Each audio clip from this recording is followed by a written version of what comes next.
thầy bộ hình ít sẽ cùng khi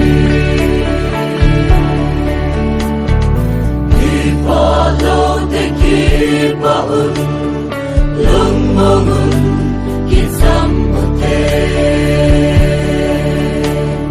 và cái xin cùng thơ ý một ta về mê tin lung ta số hẹn và cái thù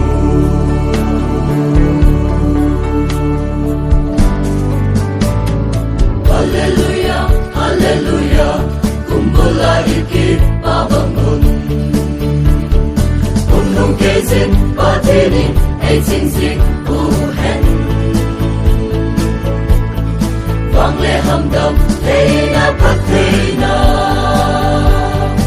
at sa tin sunga tam lovin ay sanuhen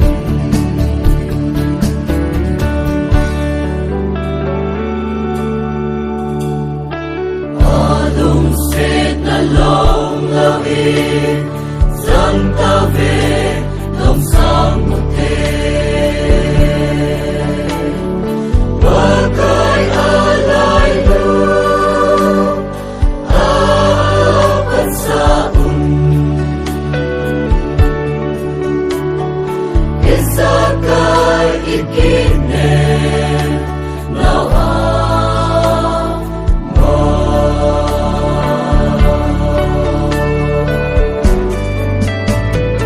Hallelujah, Hallelujah kumpulan ikip pabangun unong kezin patinin ay singsing buhen vang le hamdam thei na patei na at sa tin sunga tam lovin ay sanuhen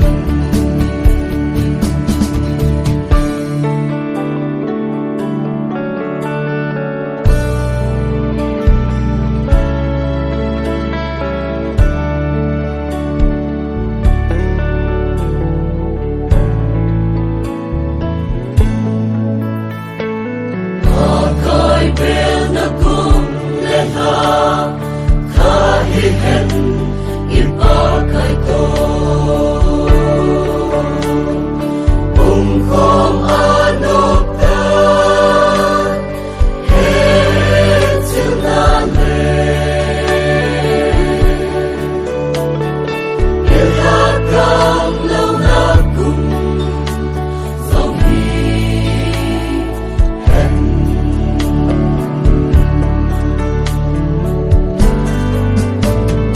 Hallelujah, Hallelujah kumpulan ikip pabangun unong kezin patinin ay singsing buhen vang le hamdam thei na